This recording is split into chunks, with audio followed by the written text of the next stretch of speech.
Hello दोस्तों, welcome to great scholars academy. मैं हूं सनी जैन और इस बार हम आपका वेलकम करने जा रहे हैं सीए इंटर के पेपर 7 में, जिसका नाम है EIS SM। फ़िलहाल मैं सबसे पहले इसका पार्ट बी शुरू करने जा रहा हूं, जिसका नाम है आपका स्ट्रेटेजिक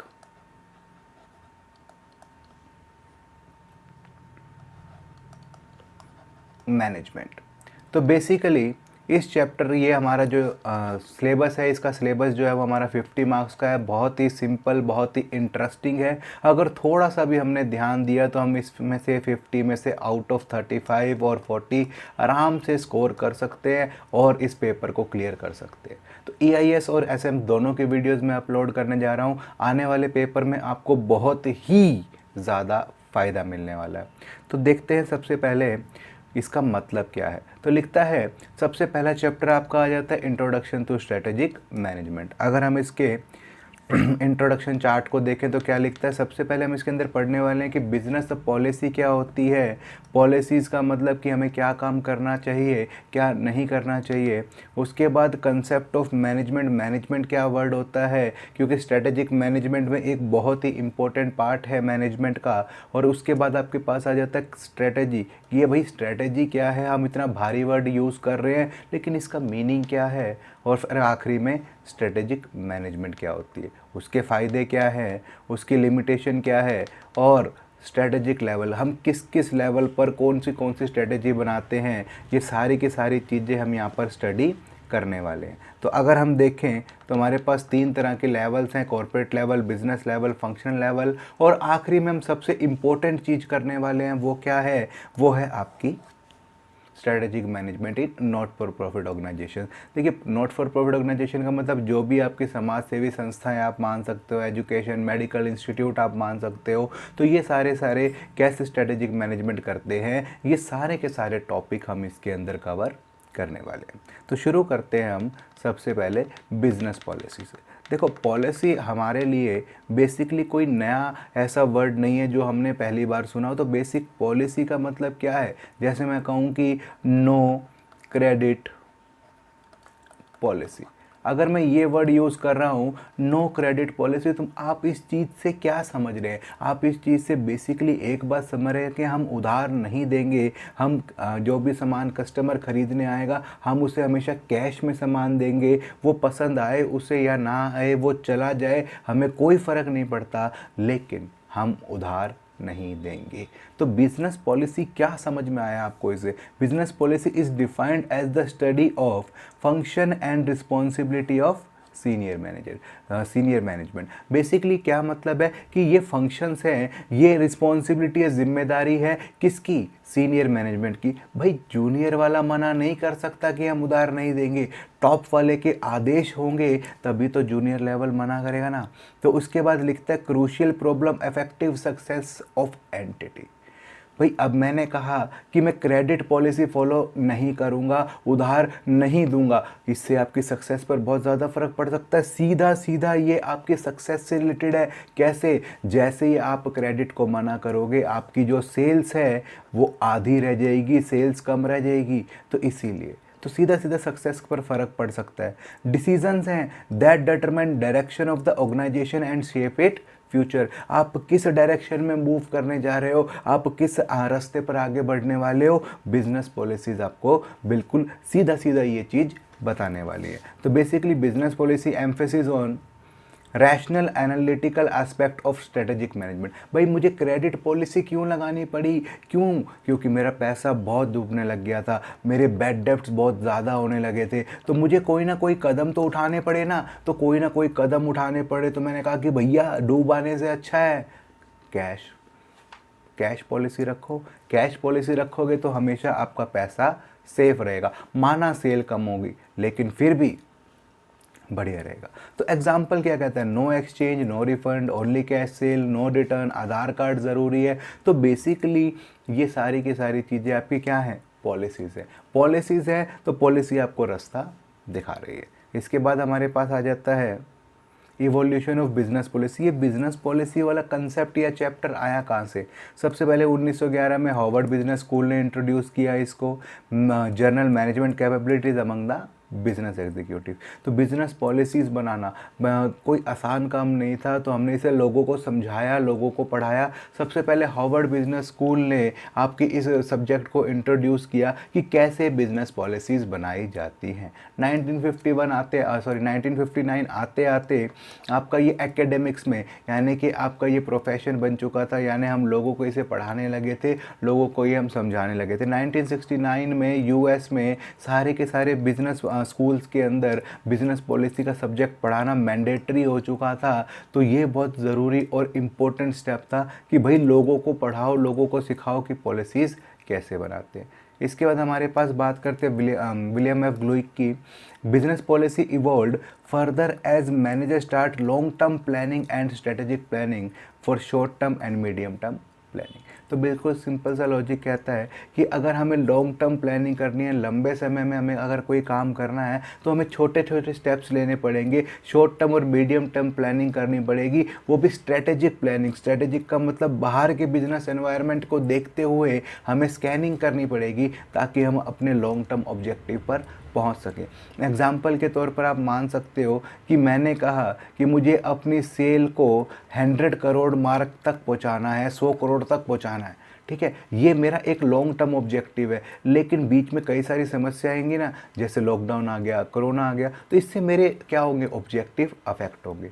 और अगर ऑब्जेक्टिव अफेक्ट होंगे तो मुझे शॉर्ट टर्म और मीडियम टर्म प्लानिंग भी करनी पड़ेगी। तो ये है आपका इंट्रोडक्शन। तो इसके बाद लिखता है फेज 1। फेज 1 में क्या हुआ, business used to be conducted ad hoc basis with little और नो फॉर्मल प्लानिंग।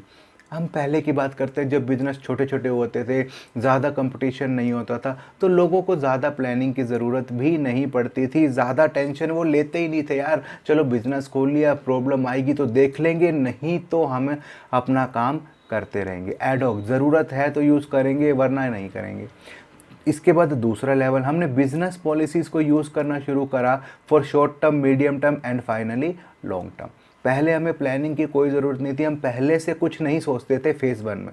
फेज़ 2 में क्या हुआ, फेज़ 2 के अंदर हमने पहले से सोचना शुरू किया, शॉर्ट टर्म, मीडियम टर्म, सब कुछ। लेकिन अभी भी हम कंपटीटर्स के बारे में नहीं सोच रहे, अभी भी हम क्या करेंगे, कैसे करेंगे, ये सोच रहे। लेकिन यहाँ पर हमारे पास आ गया स्ट्रेटेजिक मैनेजमेंट। यहाँ पर हमने कंपटीशन को ध्यान देना शुरू किया, यहाँ पर हमने बाहर के एनवायरनमेंट को स्कैन करना शुरू किया। तो लिखता है business policy was replaced by strategic management as manager use strategic planning.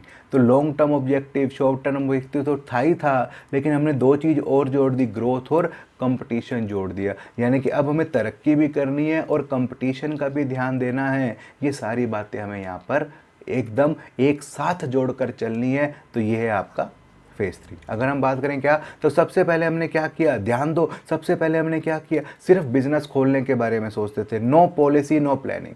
उसके बाद दूसरी चीज़, हमने बिजनेस में फ्यूचर के बारे में सोचा, लेकिन अभी भी हम अपने बारे में सोच रहे हैं, किसी बाहर वाले के बारे में नहीं सोच रहे। तीसरा फेज़ क्या था, तीसरा फेज़ के अंदर हमने अपने बारे में तो सोचा ही सोचा, लेकिन अब बाहर के कंपटीशन के बारे में भी सोच रहे हैं। और अगर बाहर के कंपटीशन के बारे में सोच रहे हैं, यहाँ पर आपको डेली स्ट्रेटेजीज बनानी पड़ेंगी ताकि आप कंपटीशन में आगे निकल पाओ। तो यहीं से आपके स्ट्रेटेजिक मैनेजमेंट का जन्म होता है।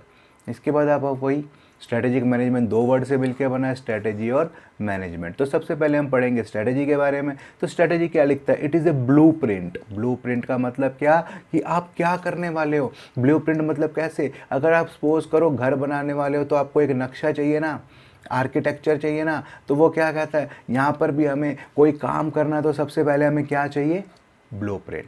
ब्लूप्रिंट आपका जो है वो बहुत ही इम्पोर्टेंट चीज़ है। तो लिखता है ब्लूप्रिंट किस चीज़ का, मेरी इमेज का, कि मैं कहाँ पहुँचना चाहता हूँ, what it want to be, कहाँ क्या बनना चाहता हूँ। भाई आज मैं सीए बनना चाहता हूँ, मैं अपने नाम के आगे सीए लगाना चाहता हूँ, मैं अपनी इमेज को बढ़ाना चाहता हूँ, दैट इज़ इमेज।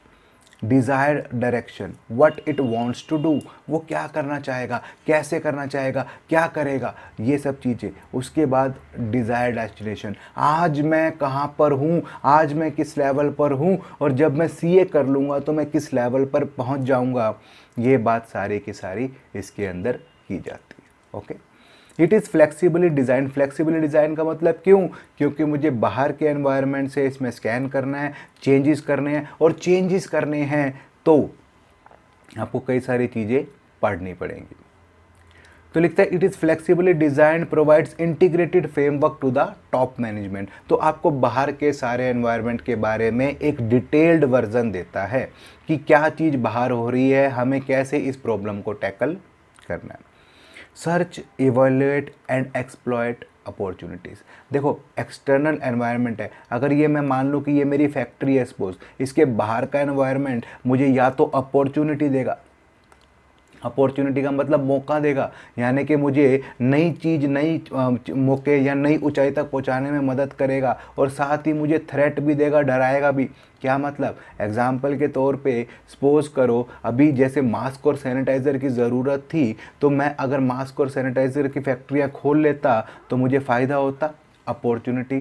थ्रेट, कोई बंदा बाद में खोल रहा है उस फैक्ट्री को, बाद में ये मान के चलो कि मार्केट में बहुत सारे प्लेयर्स आ चुके हैं, बाद में वो कोई काम कर रहा है तो वो थ्रेट है, उसका बिजनेस नहीं चलेगा। तो ये सारी चीज़ें आपको यहाँ पर चेकआउट करनी है। तो वो आपको perceive the threats and meet it, अगर सामने कोई खतरा है तो उससे आप अपने आप को बचाओगे, अपॉर्चुनिटी है तो उसे एक्सप्लॉइट करोगे। तो एक्सटर्नल एनवायरनमेंट हमेशा आपको दो चीज़ें देता है, या तो अपॉर्चुनिटी या तो थ्रेट। ये हमेशा आपके आगे वाले चैप्टर्स में भी काम आएगा, अभी आप बहुत सारी एनालिसिस करने वाले हो, सब में ये काम आएगा। सिंपल लॉजिक क्या है, बाहर का एनवायरनमेंट सिर्फ दो ही चीज़ें दे सकता है, या तो आपको मौका दे सकता है तरक्की करने के लिए, या आपको डरा सकता है, थ्रेट देता है, जिसकी वजह से आप कमज़ोर हो जाओगे, आपका बिजनेस बंद भी हो सकता है।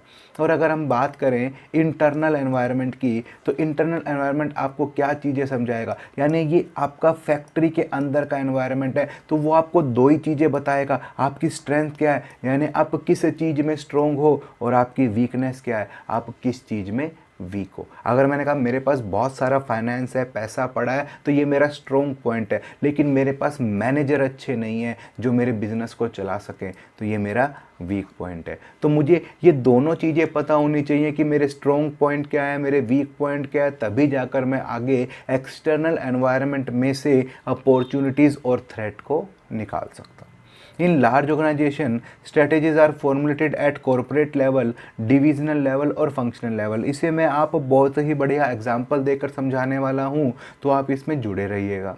तो सबसे पहले, इज़ स्ट्रेटेजी प्रोएक्टिव और रिएक्टिव, ये आपका सबसे इम्पोर्टेंट और बहुत ही ज़्यादा देखा जाने वाला क्वेश्चन है कि स्ट्रेटेजी जो है वो प्रोएक्टिव है या रिएक्टिव है। यानी कि स्ट्रेटेजी मतलब प्रोएक्टिव, पहले से ही, पी से प्रोएक्टिव, और पी से ही हम यहाँ पर वर्ड यूज़ करने वाले हैं प्लान। देखो पहले से ही मैं सोच समझ कर चल रहा हूँ, तो दैट इज़ प्रोएक्टिव। रिएक्टिव का मतलब क्या है, मेरे पास कोई अचानक से समस्या आ गई जिसके बारे में मैंने सोचा ही नहीं, तो अब मुझे रिएक्टिव से हमें वर्ड यूज़ करना है, रिएक्शन देना पड़ेगा ना, तो ये है आपका रिएक्टिव। तो उसने मेरे से क्वेश्चन पूछा कि भाई स्ट्रेटेजी जो है वो पहले से सोच समझ के चलने का काम है, या स्ट्रेटेजी जो है वो रिएक्शन देने का काम है, यानी कि आप चीज़ों को पहले से सोच समझ कर इनकलकेट कर लेते हो, या बाद में जब समस्या आपके सर पर पड़ती है तब आप उस चीज़ को करते हो। तो हमने कहा कि भैया हम दोनों काम करते हैं। दोनों काम करने का मतलब क्या,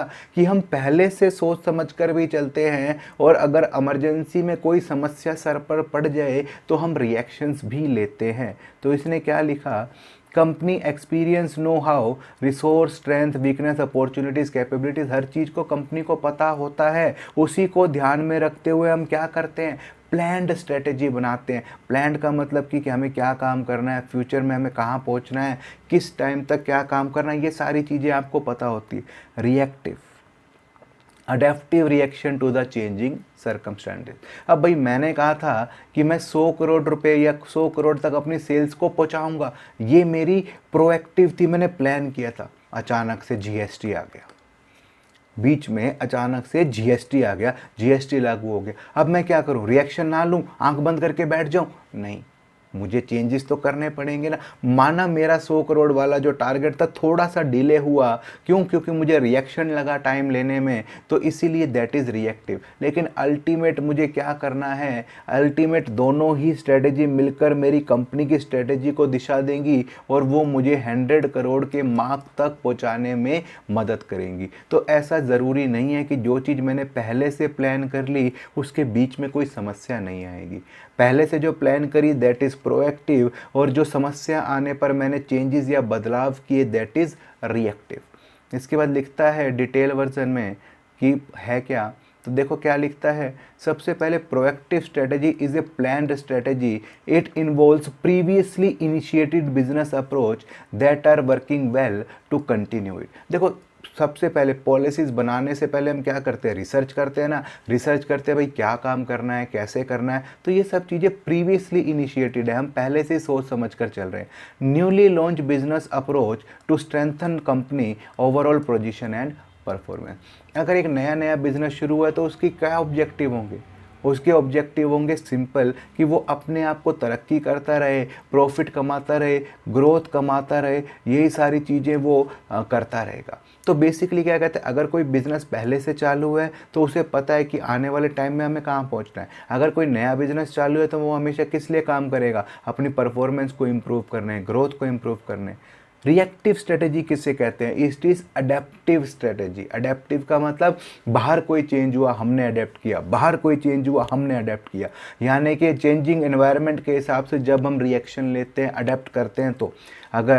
तो लिखता है strategy is formulated on the basis of business environment. Business environment क्या है, डायनामिक है भाई, डायनामिक है मतलब चेंज होता रहता है फटाफट, और it can be predicted, it can not be predicted with absolute certainty. भाई बाहर क्या चेंजेस होंगे मुझे नहीं पता, मैं आज बैठकर होने वाले फ्यूचर का अंदाज़ा नहीं लगा सकता। नोटबंदी का अंदाज़ा किसी को था क्या, जीएसटी कब लागू होगा किसी को अंदाज़ा था क्या, लॉकडाउन लगेगा किसी को अंदाज़ा था क्या। तो ये सब क्या था, ये सब आपके अचानक से होने वाले हमले थे आपके बिजनेस पर, और अगर हमला था तो आपने रिएक्शन लिया ना, दैट इज रिएक्टिव स्ट्रेटजी।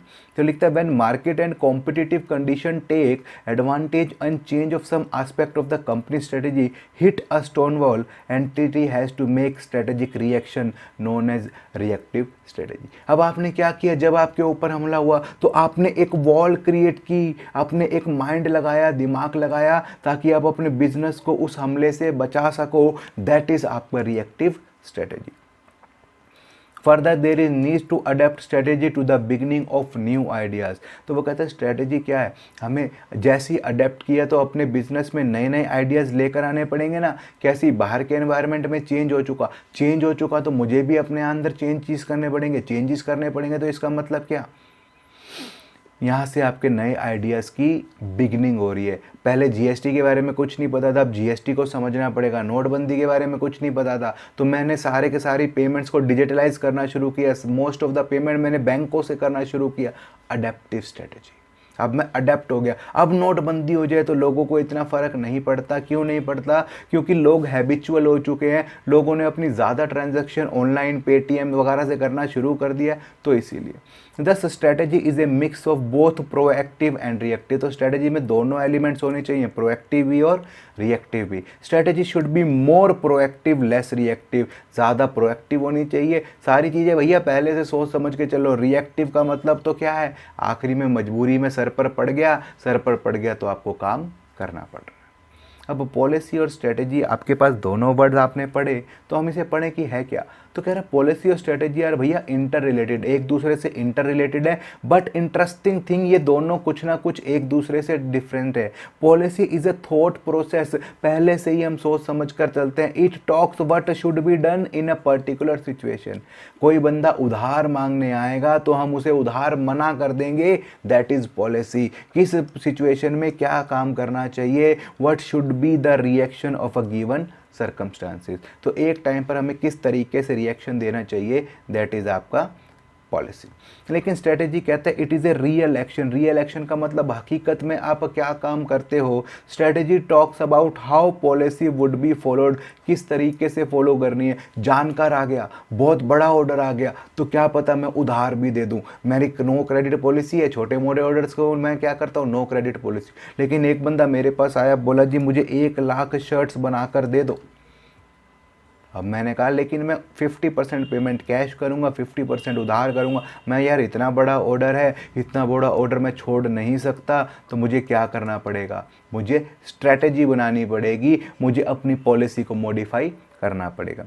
तो policy of the organisation could not drop their price to fight competition. तो वो कहता है कि भाई हमारी पॉलिसी थी कि हम अपना प्राइस नहीं गिराएंगे। द स्ट्रेटेजी क्या कहती है, द स्ट्रेटेजी कुछ भी more quantity for same price और give some other freebie to attract customer without dropping their price. अब मुझे पता है भाई, सिंपल सा लॉजिक है कि मैं सेम प्राइस पर या तो ज़्यादा क्वांटिटी बेचूं, और ज़्यादा क्वांटिटी बेचने का एक ही तरीका है, प्राइस तो गिराने नहीं ना। प्राइस नहीं गिराने तो अब हम क्या करेंगे, हम कहेंगे कि लो भैया आप कुछ एक्स्ट्रा इंसेंटिव ले लो, आप कुछ नया सामान ले लो, इसके साथ एडिशनल ऑफर ले लो। तो स्ट्रेटेजी क्या है कि सेल बढ़ानी है और प्राइस नहीं गिराना, तो हमें क्या करा, जुगाड़ निकाल लिया। तो स्ट्रेटेजी क्या किया हमने, सेल बढ़ाने के लिए हमने क्या किया, प्राइस को कम ना कर कर कस्टमर को गिफ्ट दे दिया। ये है आपकी स्ट्रेटेजी। अब आपके पास मैनेजमेंट आ जाता है। मैनेजमेंट मतलब चीज़ों को मैनेज करना। मैनेज करना मतलब क्या, हर बंदा हर चीज़ को एक प्रोसेस के थ्रू मैनेज करता है। तो लिखता है it is A influence backed by power, knowledge, competence and resources. तो कहता है मैनेजमेंट क्या है, चीज़ों को मैनेज करना क्या है, मैं कैसे चीज़ों को मैनेज करता हूँ। सपोज करो it is backed by power. Power का मतलब आपके पास कोई ना कोई पावर है, तभी आप चीज़ों को मैनेज कर पा रहे हो।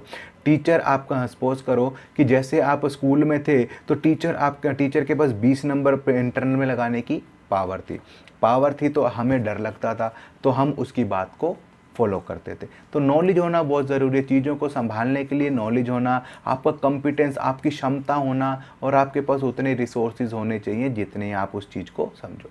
तो मैनेजमेंट आपको क्या करता है, to make the things happen, यानी जो चीज़ आपने माइंड में सोची थी उसे पूरा करवाता है। भाई अब सीए में आपके पास सपोज करो अगर आप दोनों ग्रुप दे रहे हो तो आपके पास 8 सब्जेक्ट हैं। अगर आप मैनेजमेंट नहीं करोगे, टाइम की, रिसोर्सेज की, क्लासेस की, अगर आप मैनेजमेंट नहीं करोगे तो क्या आप सीए कंप्लीट कर पाओगे, नहीं कर पाओगे। तो मैनेजमेंट ही वो पावर है, वो शक्ति है जो आपकी इम्पॉसिबल चीज़ों को भी पॉसिबल कर देती है। तो basically to make the things happen, to gain command over situation and phenomena. जितनी अच्छी आपकी मैनेजमेंट होगी तो आप हर सिचुएशन से निकल जाओगे, हर सिचुएशन को जीत पाओगे, हर सिचुएशन में बेटर परफॉर्म कर पाओगे। To direct person and event in a particular manner, एक टाइम पर एक बंदे को एक सिचुएशन में क्या करना चाहिए, मैनेजमेंट आपको ये बताती है। Management is uses in 2 sense, management को हम 2 सेंस में पढ़ते हैं। विद रेफरेंस टू की ग्रुप, की ग्रुप का मतलब मैनेजमेंट जब भी मैं वर्ड यूज़ करता हूँ किसी कंपनी के एंगल से, भाई इसकी मैनेजमेंट ने ये कर दिया, भाई इसकी मैनेजमेंट ने वो कर दिया, ये मैनेजमेंट क्या है, ये मैनेजमेंट की ग्रुप है। की ग्रुप मतलब कंपनी के वो बड़े बड़े लोग हैं जो कंपनी के सारे बड़े बड़े डिसीजन लेते हैं। Board of director, chief executive officer, chief financial officer, ये सारे बड़े बड़े लोग हैं। Survival and success of the organization depends upon the competence and characteristics of its management। तो एक कंपनी उतना बढ़िया काम करती है जितनी बढ़िया इसकी मैनेजमेंट होती है। दूसरे सेंस की बात करें तो it is A related, inter related functions, जो हमने वो 12th क्लास के अंदर पढ़े थे ना, प्लानिंग, ऑर्गेनाइजिंग, स्टाफिंग, डायरेक्टिंग और कंट्रोलिंग। तो मैनेजमेंट बेसिकली 5 फंक्शंस हैं जिसे हमें एक साथ करना पड़ता है, और हमेशा अपने ऑब्जेक्टिव को अचीव करने के लिए इन 5 फंक्शंस की ज़रूरत पड़ती है। तो लिखता है it is a interrelated functions carried out by management to achieve the objective. तो मैनेजमेंट एक बार की पर्सन और एक बार फंक्शंस में 5 चीज़ें हमने पढ़ ली, कौन कौन सी, प्लानिंग, कंट्रोलिंग, ऑर्गेनाइजिंग, स्टाफिंग और डायरेक्टिंग। इसके बाद क्या, is strategy substitute for management, क्या स्ट्रेटेजी मैनेजमेंट का सब्स्टिट्यूट है, बिल्कुल नहीं, no. Strategy is not a substitute for sound and responsible management. Due to dynamic and changing environment, strategy can never be perfect. Strategy कभी भी perfect नहीं हो सकती। Strategy मैं कोशिश कर सकता हूँ, मैं रिएक्शन ले सकता हूँ, रिएक्टिव स्ट्रेटेजी बना सकता हूँ, लेकिन वो सक्सेस होगी या फेल होगी मुझे इसका नहीं पता। लेकिन इन एक sound strategy allow made possible made fluctuations and unexpected event. तो वो कहता है कि एक अच्छी पॉलिसी जो है, एक अच्छी स्ट्रेटेजी जो है, वो आपको हर मुसीबत से निकाल सकती है, और अनएक्सपेक्टेड इवेंट जो आपने सोचे नहीं होंगे उसके अंदर भी आपको सक्सेस दिला सकती है, लेकिन फिर भी ये मैनेजमेंट को रिप्लेस नहीं कर सकती। अब दोनों चीज़ें नाम एक साथ मिलकर आ गया, स्ट्रेटेजी और मैनेजमेंट। तो it refers to the managing process of developing strategic vision. Vision का मतलब नज़रिया, मैं कहाँ पहुँचना चाहता हूँ, मैं किस चीज़ के लिए इस फंक्शन में हूँ, मैं आज यहाँ पर हूँ। सपोज़ करो आज मेरी कंपनी के अंदर 1000 एम्प्लॉय काम करते हैं, मैं चाहता हूँ मेरी कंपनी के अंदर 5000 से ज़्यादा एम्प्लॉय काम करें। ये मेरा विज़न है, मैं कहाँ तक देख सकता हूँ, that is my vision. Setting objective, अब मैंने विज़न तो सेट कर लिया, अब मुझे शॉर्ट टर्म ऑब्जेक्टिव सेट करने पड़ेंगे ना, छोटे छोटे ऑब्जेक्टिव, छोटे छोटे कदम लेकर ही मैं वहाँ तक पहुँच सकता हूँ ना। भाई आज मेरी सेल 1 करोड़ है, मैंने सपना देखा कि मैं 100 करोड़ की सेल करना चाहता हूँ। ठीक, अब लॉजिक बिल्कुल सिंपल है कि भाई ये एक दिन या ओवरनाइट तो होगा नहीं, तो मुझे क्या करना पड़ेगा, मुझे धीरे धीरे स्टेप बाय स्टेप काम करना पड़ेगा। तो दैट इज़ माय ऑब्जेक्टिव। उसके बाद क्राफ्टिंग स्ट्रेटेजी, भाई जब मुझे पता है कि यहाँ से यहाँ तक पहुँचने में मुझे 4-5 साल लग जाएंगे, 4-5 साल के अंदर कुछ ना कुछ चेंजेस होते रहेंगे, तो मुझे डेली स्ट्रेटेजीज़ भी बनानी पड़ेंगी। उसके बाद उन्हें इम्प्लीमेंट करना पड़ेगा, इम्प्लीमेंट मतलब लागू करना पड़ेगा। लागू करने के बाद मुझे चेक इवैल्यूएट करना पड़ेगा कि जो कदम मैंने उठाए हैं वो ठीक हैं या नहीं, और इसके बाद अगर कोई गड़बड़ है तो करेक्टिव मेजर्स लेने पड़ेंगे।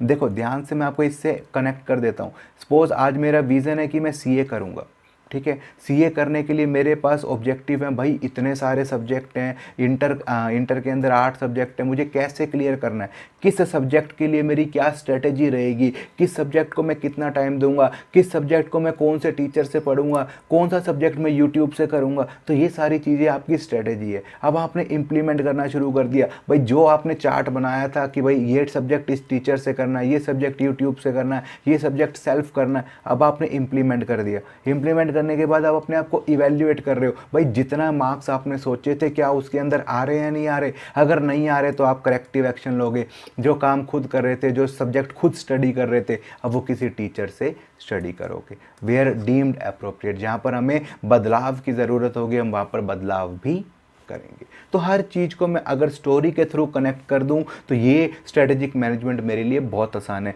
विज़न डेवलप करेंगे और उसके बाद क्या करेंगे, ऑब्जेक्टिव बनाएंगे, फिर स्ट्रेटेजी बनाएंगे, फिर इंप्लीमेंट करेंगे, उसके बाद आपका क्या लागू करेंगे, इवैल्यूएट करेंगे, और उसके बाद आपने क्या करना है, करेक्टिव एक्शन लेना है। यही सारी चीज़ें हमें याद रखनी है। तो इट इन्वॉल्व्स, क्या काम हमने किया, स्ट्रेटेजी को फॉर्मुलेट किया, स्ट्रेटेजी बनाई, स्ट्रेटेजी को इम्प्लीमेंट किया, स्ट्रेटेजी लागू की, और तीसरा हमने क्या किया, स्ट्रेटेजी को इवैल्यूएट किया। यही 3 चीज़ें हमने यहाँ पर पढ़ी। Originally it is called business policy. Strategic management का पुराना नाम अगर हम कहें तो क्या था, business policy. It monitors evaluate the threat and opportunities. Threat और अपॉर्चुनिटी लिखा है, कौन से एनवायरनमेंट की बात कर रहा है, माइंड में लेकर आओ, बिल्कुल एक्सटर्नल एनवायरनमेंट की बात कर रहा है भाई। In the light of companies strength और वीकनेस, कौन से एनवायरनमेंट की बात कर रहा है, स्ट्रेंथ और वीकनेस लिखा है, तो ये आपकी इंटरनल एनवायरनमेंट की बात कर रहा है, for the survival and the growth of the company. तो आपने क्या इसमें क्या लिखा कि भाई हम अपनी स्ट्रेंथ और वीकनेस को देखते हैं, उसके हिसाब से बाहर अपॉर्चुनिटी और थ्रेट को देखते हैं, और तब जाकर कहीं हम ग्रोथ और कंपनी में गेन कर पाते हैं, सर्वाइवल। ऑब्जेक्टिव क्या है स्ट्रेटेजिक मैनेजमेंट के, भाई कंपिटिटिव एडवांटेज हो। कंपिटिटिव मतलब हमेशा मैं कंपिटिटर से आगे रहूं और कंपिटिटर मेरे से पीछे रहे, मेरा मार्केट शेयर सबसे ज़्यादा रहे, मेरा प्रॉफिट सबसे ज़्यादा रहे, हमेशा मैं सबसे आगे रहूं, हमेशा मैं लीडर रहूं, यही मेरा ऑब्जेक्टिव है। तो उसके बाद to guide the company successfully in the changing environment, दूसरा स्ट्रेटेजिक मैनेजमेंट का ऑब्जेक्टिव है, बाहर एनवायरनमेंट चेंज हो रहा है, मैं भी अपनी कंपनी को डायनामिक बनाऊं, फटाफट अपनी कंपनी में भी चेंजेस करूं, कहीं मैं पीछे ना रह जाऊं और पड़ोसी या कंपटीटर आगे ना निकल जाए। अब मैं इतनी सारी चीज़ों को सोच रहा हूँ तो उसके एडवांटेजेस क्या होंगे स्ट्रेटेजिक मैनेजमेंट के, भाई सबसे पहले सर्वाइवल टू द फिटेस्ट, यानी कि हमेशा मैं क्या करूँगा, अपने आप को सर्वाइव करने के लिए अपने आप को सबसे बेहतर बनाऊँगा। तो Darwin propagated survival of the fittest. It is the only principle of survival of the organisation. जो कंपनी बढ़िया होगी, जो कंपनी स्ट्रोंग होगी, वही सर्वाइव करेगी, अदरवाइज बाकी सारी साफ हो जाएंगी। लॉकडाउन में वो कंपनियां जिन्होंने उधार वगैरह ज़्यादा ले रखी थी, जिनके ऊपर डेप्ट ज़्यादा था, वो सर्वाइव नहीं कर पाई। जिन्होंने अपना पैसा लगा रखा था, जिनका ROI ज़्यादा था, रिटर्न ऑन इन्वेस्टमेंट ज़्यादा था, वो आराम से सर्वाइव कर पाई। Fittest is the not largest और स्ट्रोंगेस्ट। ध्यान देने वाली बात, फिटेस्ट का मतलब ये नहीं है कि जो बहुत बड़ी कंपनी है, जो बहुत स्ट्रॉन्ग कंपनी है, वही बचेगी। हमेशा वो बचेगी जिसके पॉलिसीज़ में दम होगा। तो but which one can be change और adapt for changing business condition. तो बदलती कंडीशन के साथ जो अपने आप को बदल लेगा, वही यहाँ पर बचेगा। तो business follows war principle of win और लूज। वॉर प्रिंसिपल मतलब क्या, एक बंदा जीतेगा और दूसरा बंदा हारेगा। अगर मैं जीतूंगा तो मेरा कंपटीटर हारेगा। रेयर केस ऐसा होता है कि जो विन विन सिचुएशन होती है, भाई मैं भी तरक्की कर रहा हूँ, मेरा कंपटीटर भी तरक्की कर रहा है, ये बहुत ही रेयर कंडीशंस में होता है। Hence each organisation need to build competitive strategy edge over rivals. तो हमेशा मैं स्ट्रेटेजी ऐसी बनाता हूँ जो मैं अपने राइवल से आगे निकल सकूँ। तो सबसे पहले हमारे पास क्या चीज़ आ जाती है, डायरेक्शन ऑफ अ कंपनी। तो सबसे पहले स्ट्रेटेजिक मैनेजमेंट आपको क्या देती है, डायरेक्शन देती है, दिशा देती है कि किस डायरेक्शन में आपको मूव करना है, कंपनी की विज़न क्या है, मैं कैसे अपने कंपटीटर से आगे निकल सकता हूँ। Proactive instead of reactive. हमेशा मैं प्रोएक्टिव स्ट्रेटेजी बनाता हूँ। प्रोएक्टिव का मतलब हमेशा मैं पहले से ही चीज़ों को प्रिडिक्ट कर चलता हूँ, बाद में कोई दिक्कत ना आए, यही मैं कोशिश करता हूँ। Future ready, it prepare organisation to face the future. मैं अपनी ऑर्गेनाइजेशन को इस तरीके से डेवलप करता हूँ कि वो फ्यूचर में आने वाली समस्या को आसानी से देख सके, अपॉर्चुनिटी को ग्रैब कर सके, अपॉर्चुनिटी को फटाक से खींच सके और थ्रेट से बच सके। उसके बाद हमारा फोर्थ पॉइंट आ जाता है, develop core competency and competitive advantage. Core competency का मतलब है मैं कुछ ऐसी चीज़ डेवलप कर सकूं जो आपकी कंपटीटर के पास ना हो। एग्जाम्पल के तौर पे पेप्सी का अपना टेस्ट है, ये उसकी कोर कॉम्पिटेंस है, और कोका कोला का अपना टेस्ट है, ये उसकी कोर कॉम्पिटेंस है। तो बेसिकली हम यहाँ पर क्या पढ़ने वाले हैं, this facility in fight and growth of survival. इसीलिए ये आपकी कोर कॉम्पिटेंसी ही है जो आपको कंपटीशन में लड़ने में मदद करेगी। Corporate defence mechanism. डिफेंस का मतलब क्या, अगर मुझसे कहीं गलती हो जाए, गड़बड़ हो जाए, तो हमेशा मुझे कोशिश करनी है कि मेरी कंपनी को ज़्यादा से ज़्यादा नुकसान ना हो, हमेशा कम से कम लॉस कर सकूं, यही मेरी कोशिश रहती है। उसके बाद framework for decision making. Strategic management क्या करती है, एक फ्रेमवर्क बनाकर देती है जिसके अंदर के आपको डिसीजंस लेने होते हैं। आपको ये डिसाइड कर देता है भाई किस चीज़ के अंदर किस टाइम पर आपको क्या काम करना है। Enhance longevity of the business. हमेशा स्ट्रैटेजिक मैनेजमेंट कोशिश करती है कि आपका बिजनेस जो है वो लंबे समय तक चलता रहे, तो हमेशा वो कंपटीशन को फेस करता रहे, वो चेंजिंग एनवायरनमेंट को देखता रहे और हमेशा वो सर्वाइव करता रहे। तो वो लक के ऊपर काम ना करे, वो हमेशा अपनी मेहनत के ऊपर बिलीव करे। अगर हम बात करें लिमिटेशन, ये बहुत इंपॉर्टेंट टॉपिक है। लिमिटेशन कई बार देखने को मिला है कि भाई स्ट्रैटेजिक मैनेजमेंट की लिमिटेशन क्या है। सबसे पहले बाहर का एनवायरनमेंट बहुत कॉम्प्लेक्स है। कॉम्प्लेक्स होने के कारण मैं हर एनवायरनमेंट को प्रिडिक्ट नहीं कर पाता, तो मेरी स्ट्रैटेजी भी अच्छी नहीं बन पाती, और स्ट्रैटेजी अच्छी नहीं बन पाती तो मुझे हमेशा खतरा बना रहता है। टाइम कंज्यूमिंग है। स्ट्रेटेजी बनाना कोई एक रात का, एक दिन का काम नहीं है, इसमें महीनों लग जाते हैं, और महीनों लग जाते हैं तो मेरा पैसा, एक्सपेंसेस, डेली रूटीन बहुत ज़्यादा खर्चा आ जाता है। यही सबसे बड़ी समस्या है। कॉस्टली बहुत है, रिसर्च और डेवलपमेंट करनी पड़ती है, मुझे हर चीज़ एक्सपर्ट्स बुलाने पड़ते हैं, ये बहुत खर्चीला है, और खर्चीला है तो एक आम छोटी ऑर्गेनाइजेशन तो इसे बियर नहीं कर पाती। और response to competitor, still all the organisation try to move strategically, it is difficult to estimate भैया कंपटीटर क्या कर रहा है। आज मैं स्ट्रेटेजी बना रहा हूँ, मैं रिसर्च और डेवलपमेंट कर रहा हूँ, तो कंपटीटर भी कर रहा है। पहले अगर उसने कोई चीज़ डेवलप कर ली, मैं पीछे रह गया, मैंने कोई चीज़ डेवलप कर ली, वो पीछे रह गया, तो यहाँ पर कंपटीटर को रिस्पॉन्स करना बहुत ज़्यादा मुश्किल हो जाता है, और ये कॉम्प्लेक्स हो जाता है। यही चारों चीज़ें आपकी सबसे ज़्यादा, एनवायरनमेंट कॉम्प्लेक्स है, टाइम कंज्यूमिंग है, कॉस्टली है, और हमेशा कंपटीटर को जवाब देने के चक्कर में लगे रहते हैं, और इसी से हमें सबसे ज़्यादा समस्या देखने को मिलती है। अब आपके पास आ जाता है स्ट्रेटेजिक लेवल। ये आपका बहुत ही इंपॉर्टेंट क्वेश्चन है और ये सारे के सारे जो लेवल आप पढ़ने वाले हो ये आपके चैप्टर्स भी हैं। तो सबसे पहले लिखता है corporate manager, business manager, functional manager. ये आपको ऐसे समझ में नहीं आएगा, इसे हम थोड़ा सा इस एग्जांपल से समझते हैं। सपोज मैंने कहा टाटा ग्रुप, मैंने कहा टाटा ग्रुप है। ग्रुप का मतलब कई सारी कंपनियों का, बड़ी बड़ी कंपनियों का मिक्सचर है। अब ये टाटा ग्रुप के नीचे आपके पास क्या है, टाटा मोटर्स से टाटा मोटर्स है मेरे पास। मैंने कहा दूसरी कंपनी से टाटा टी है, टाटा टी है। इसके बाद से तीसरी कंपनी है आपके पास टाटा वोल्टास। तो बेसिकली अब अभी हम तीन ही कंपनी ले लेते हैं। ये आपका देखो, ये ग्रुप है, ये आपका हो गया कॉरपोरेट लेवल। कॉरपोरेट लेवल का मतलब ये पूरे के पूरे यहाँ पर जो पॉलिसी बनेगी, यहाँ पर जो भी पॉलिसी बनेगी कॉरपोरेट, अगर ग्रुप लेवल पर कोई भी पॉलिसी बनेगी तो इन सब कंपनियों को फॉलो करनी पड़ेगी। तो ये है आपका कॉरपोरेट लेवल। उसके बाद ये जो नीचे आपके अलग अलग पार्टीशन हो गए, छोटे छोटे हिस्से जो आपके ये डेवलप हुए, ये है आपका बिजनेस लेवल। बिजनेस लेवल का मतलब हमने यहाँ पर क्या किया, अलग अलग बिजनेस हैं, अलग अलग इनकी समस्याएं हैं, अलग अलग इनके कंपटीटर्स हैं, हर एक की अपनी अलग प्रॉफिट है, अलग चीज़ है। ये है आपका बिजनेस लेवल। ठीक, अब आपका रह गया तीसरा लेवल, कौन सा, फंक्शनल लेवल। फंक्शनल लेवल, अब हर कंपनी को, से टाटा मोटर है तो इसको अपने अलग फंक्शंस करने पड़ेंगे, से फाइनेंस इसका अलग होगा, उसके बाद प्रोडक्शन इसकी अलग होगी, उसके बाद आप कह सकते हो इसकी परचेज जो है वो अलग होगी। तो यानी परचेज डिपार्टमेंट इसका अलग, प्रोडक्शन डिपार्टमेंट इसका अलग, फाइनेंस डिपार्टमेंट इसका अलग, तो इसके फंक्शंस जो हैं वो अलग अलग होंगे। तो फंक्शनल लेवल, ये जो आपका तीसरा लेवल है जिसमें हम हर कंपनी में ये चेकआउट करते हैं कि किसके क्या फंक्शंस हैं, ये है आपका फंक्शनल। तो टाटा ग्रुप जो है वो है आपका कॉरपोरेट लेवल। जैसे ही मैं कंपनियों पर आ जाता हूँ उसकी, वो बन जाता है बिजनेस लेवल, और अगर मैं सबसे नीचे आ जाता हूँ तो वो बन जाता है आपका फंक्शनल लेवल। यहाँ पर फंक्शंस के हिसाब से मैं अपनी कंपनी को डिस्ट्रीब्यूट या डिवाइड कर लेता हूँ। क्लियर है मेरी बात?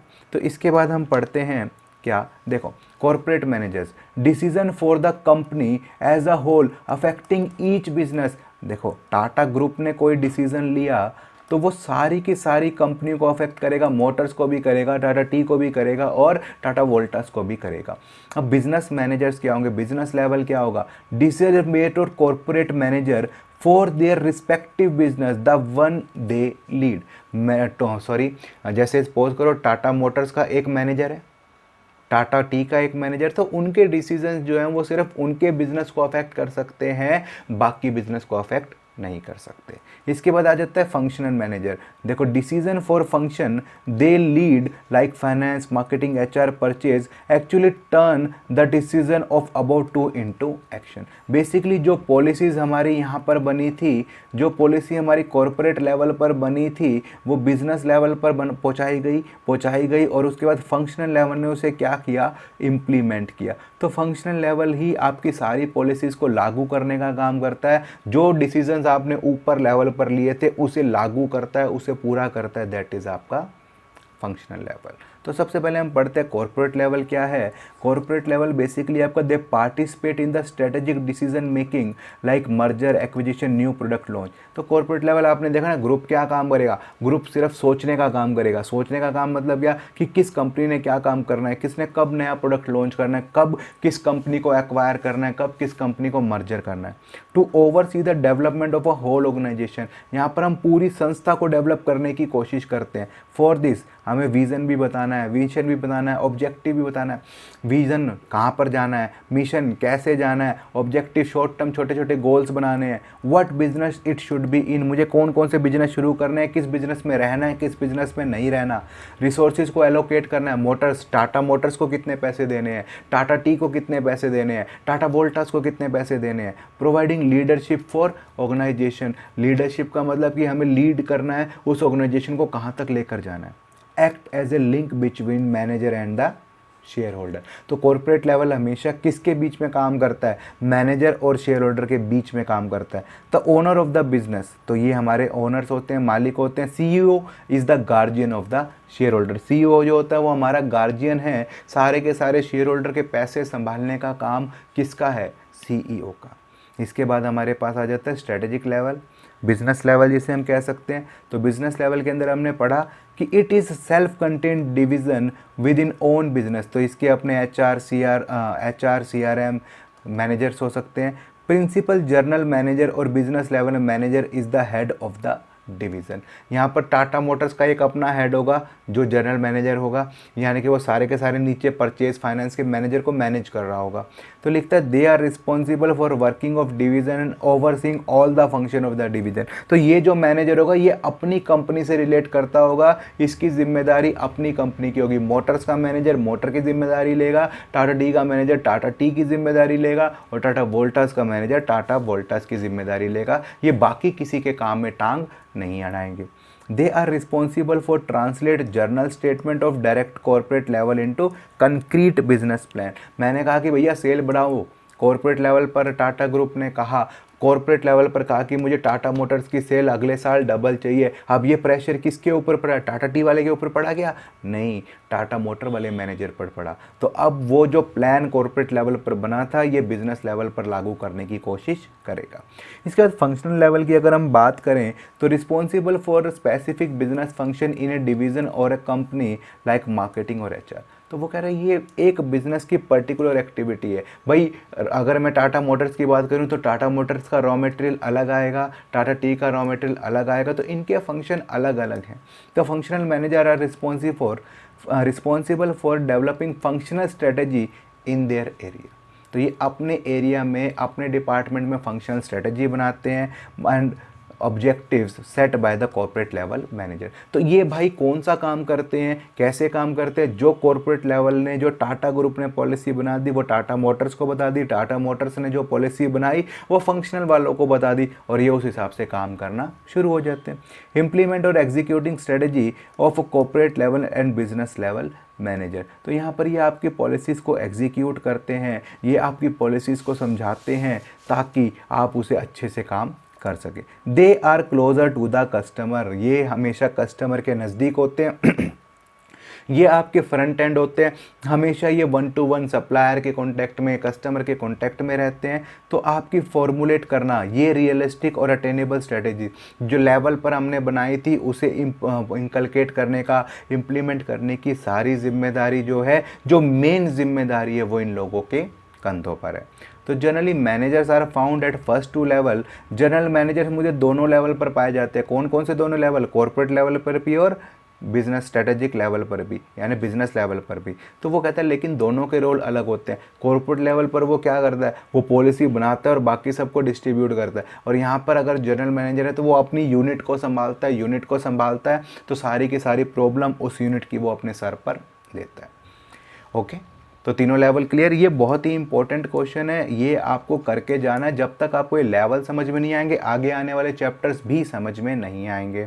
उसके बाद आप क्वेश्चन पूछा जा रहा है भाई strategic management in government department यानी सरकारी काम कैसे करते हैं और नॉट फॉर प्रॉफिट ऑर्गेनाइजेशन काम कैसे करती हैं। तो उसके बाद आ रहा है organisation can be classified on the basis of commercial, जो प्रॉफिट के लिए काम करती है, नॉन कमर्शियल जो प्रॉफिट के लिए काम नहीं करती, जो एजुकेशनल चैरिटेबल पर्पज़ के लिए काम करती है, हमेशा पब्लिक को सर्विसेज देने का काम करती है। तो वाइल ऑर्गेनाइजेशन में भी सोशल और charitable still has to generate revenue. भाई अपने आप को सर्वाइव करवाना है, ज़िंदा रखना है, तो हल्का फुल्का आपको रिवेन्यू तो जनरेट करना ही करना पड़ेगा। Organisation manage strategically irrespective of whether profit और नॉन प्रॉफिट। वो कहता है भाई हर एनवायरनमेंट को, हर बिजनेस, चाहे वो प्रॉफिट के लिए हो चाहे नॉट फॉर प्रॉफिट के लिए, चाहे वो समाज सेवी संस्था हो, लेकिन फिर भी उसे स्ट्रेटेजिक मैनेजमेंट तो फॉलो करनी पड़ेगी, बाहर की चीज़ों को ध्यान रखते हुए ही काम करना पड़ेगा।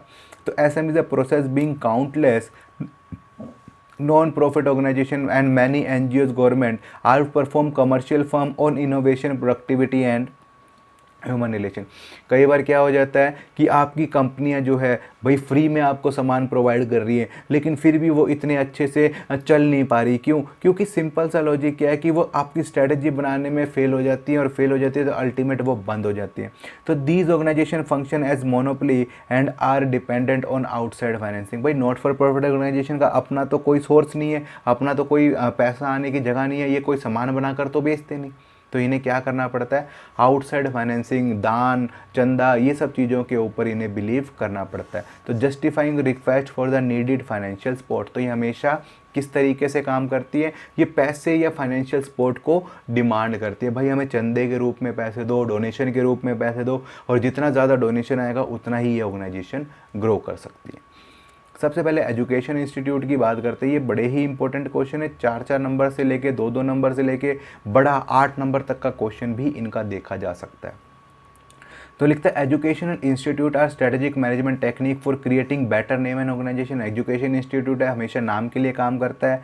अट्रैक्टिव टैलेंटेड स्टूडेंट, वो कोशिश रखता है ज़्यादा से ज़्यादा स्टूडेंट उसके पास आएँ टैलेंटेड। वो बेटर क्यूरिकुलम कोर्स को अच्छे से डिसाइड करता है। और सबसे बड़ी बात, appointing and retaining good facilities, हमेशा वो फैकल्टीज़, तो हमेशा ज़्यादा से ज़्यादा आपको अच्छी फैकल्टी देगा, अच्छे टीचर्स देगा। टीचर देगा तो रिजल्ट अच्छा होगा, रिजल्ट अच्छा होगा तो उसका नाम भी अच्छा होगा। They joint hand with the industry, वो इंडस्ट्रीज़ के साथ हैंड ज्वाइन करते हैं ताकि आपकी इंटर्नशिप, आर्टिकलशिप करा सकें। Education delivery system has to be change due to computer and internet technology. भाई आज एजुकेशन सिस्टम बहुत ज़्यादा चेंज हो चुका है, नई नई टेक्नोलॉजी आ चुकी है, और टेक्नोलॉजी आने के कारण आपको कई सारा कंपटीशन देखने को मिलता है। Education institute are now providing online classes and online degrees. भाई आजकल ऑनलाइन क्लासेज हो चुकी, लॉकडाउन में सबसे ज़्यादा हमने इस चीज़ को देखा। तो this represent threat to the traditional school और कॉलेज। और आगे पर अगर सपोज करो कि अभी भी पुराने स्कूल और कॉलेजेस नहीं बदले तो उनके लिए थ्रेट है। थ्रेट मतलब क्या? भैया आपके बंद होने का टाइम आ गया, आप अपने आप को अपडेट नहीं कर रहे। तो अपडेशन की बहुत ही ज़्यादा ज़रूरत है। उसके बाद मेडिकल ऑर्गेनाइजेशन की हम बात करें तो मेडिकल ऑर्गेनाइजेशन क्या? तो कह रहे हैं modern hospital are creating new strategies, deep collaboration with physician and doctors. तो आजकल क्या कर रहे हैं, जो सपोज करो बढ़िया बढ़िया जो आपके मेडिकल ऑर्गेनाइजेशन है, मॉडर्न हॉस्पिटल है, वो बढ़िया से बढ़िया फिजिशियन, बढ़िया से बढ़िया डॉक्टर्स के साथ टाई अप कर लेते हैं, इंटीग्रेशन कर लेते हैं। Backward integration like acquire ambulance service. Backward मतलब क्या? कि मैंने पीछे, यानी कि आज मुझे मरीज़ को हॉस्पिटल में लाने के लिए क्या चाहिए? एम्बुलेंस चाहिए ना, तो मैंने पीछे किसी एम्बुलेंस सर्विस वाले से इंटीग्रेशन कर लिया, डायग्नोस्टिक वाले से इंटीग्रेशन कर लिया। अभी आप डॉक्टर के पास जाते हो, डॉक्टर आपको टेस्ट लिखता है और ये भी बताता है भाई यहाँ से करा लेना। तो वो क्या है? वो बैकवर्ड इंटीग्रेशन है। वेस्ट डिस्पोजल, डॉक्टर ने सीरिंज वगैरह यूज़ कर रहा है, उसे कहाँ डिस्पोजल करें? तो डिस्पोज वाली भी एक एजेंसी हमने हायर कर ली। तो online delivery of secured medical services using internet, तो आजकल हम इंटरनेट की मदद से भी यूज़ कर सकते हैं। तो अपडेट तो भाई अपने आप को करना ही करना पड़ेगा। अदर सक्सेसफुल हॉस्पिटल स्ट्रेटेजीज क्या होंगी? Home health like collecting blood sample. आजकल भैया घर से ही ब्लड का सैंपल ले लेंगे, घर से ही आपकी सारे के सारे सैंपल्स को कलेक्ट कर लेंगे। आउट पेशेंट बाहर ही कहीं सर्जरी कर सकते हैं। उसके बाद साइकेट्रिक सर्विसेज भी हम दे रहे हैं, वुमेंस को मेडिकल सर्विसेज भी हम दे रहे हैं। तो ये सारी की सारी चीज़ें आपकी क्या है? टेक्नोलॉजी की, एनवायरनमेंट की वजह से चेंज हो रही है, तो आपको भी यहाँ पर चेंजेस करने पड़ रहे हैं। अगर आप चेंजेस नहीं करोगे तो आप भी वहीं पर रह जाओगे। और गवर्नमेंट एजेंसीज और डिपार्टमेंट किस तरीके से काम करती है? They use tax payer money to provide service to the general public. भाई जो टैक्स हम सरकार को दे रहे हैं, सरकार उसी से तो आपको फैसिलिटीज़ दे रही है। तो however they need to formulate, implement and evaluate strategy to make it more effective and efficient. तो वो कह रहे हैं जो पैसा टैक्स के रूप में आपके पास आ रहा है, आपको उसे अच्छे से यूज़ करना है, बहुत बेटर तरीके से यूज़ करना है, ताकि आप सारे के सारे खर्चों को अच्छे से मैनेज कर सको, ताकि आप बहुत ही क्वालिटी एफिशिएंट सर्विस दे सको, वेस्टेज को कम कर सको। They are also using strategic management to develop and sustain a formal request for adding fund. तो अगर मुझे कहीं पर पैसे चाहिए तो मैं स्ट्रेटेजिक मैनेजमेंट यूज़ करता हूँ कि कैसे मैं ज़्यादा पैसे ले सकूँ। गवर्नमेंट ऑर्गेनाइजेशन को लेस ऑटोनॉमी के साथ काम करना चाहिए कि भाई वो करती हैं, दे कैन नॉट डाइवर्सिफाई और मर्ज विद अदर कंपनी। वो दूसरी किसी कंपनी के साथ मर्ज नहीं कर सकती। क्यों? क्योंकि गवर्नमेंट ऑर्गेनाइजेशन का बेसिक काम वेलफेयर देना है, लोगों को भलाई करना है, यही सबसे ज़्यादा ज़रूरी है। पॉलिटिशियन हैज़ डायरेक्ट और और indirect control over the major decision. भैया पॉलिटिक्स यहाँ पर सबसे ज़्यादा देखने को मिलती है, पॉलिटिशियंस का बहुत इन्फ्लुएंस होता है, कई बार वो मेजर डिसीजंस को चेंज भी करवा देते हैं। Strategy get debated in the parliament, अगर आप कोई स्ट्रेटेजी बना रहे हो इन सरकारी कंपनियों के लिए तो उसे हम डिबेट कर सकते हैं पार्लियामेंट में, हाँ और ना कर सकते हैं। और media resulting in fewer strategic validity, और कई बार हम क्या करते हैं मीडिया के अंदर भी कई सारे आप ये कह सकते हो कि शोज़ ऑर्गेनाइज करते हैं कि भाई ये वाली स्ट्रेटेजी होनी चाहिए नहीं होनी चाहिए। ये सारी चीज़ें क्या है, ये है आपकी गवर्नमेंट डिपार्टमेंट और एजेंसीज़ का काम करने का तरीका। तो यही आपका चैप्टर था जिसके अंदर हमने सारी की सारी डिटेल पढ़ी। अगर आपको ज़्यादा अच्छा लगे, आप चाह रहे हो, आपको समझ में आ रहा है, कोई भी फीडबैक आप देना चाहो तो मेरा इंस्टाग्राम का लिंक भी इसमें मेंशन है। आप कोई क्वेश्चन पुट करना चाहो कि किस तरीके क्वेश्चंस आपको पेपर में देखने को मिलेंगे, कौन से मल्टीपल चॉइस क्वेश्चंस आएंगे, तो ये सारी की सारी चीज़ें आप मेरे से टेलीग्राम पर मैसेज करके पूछ सकते हो। Thank you.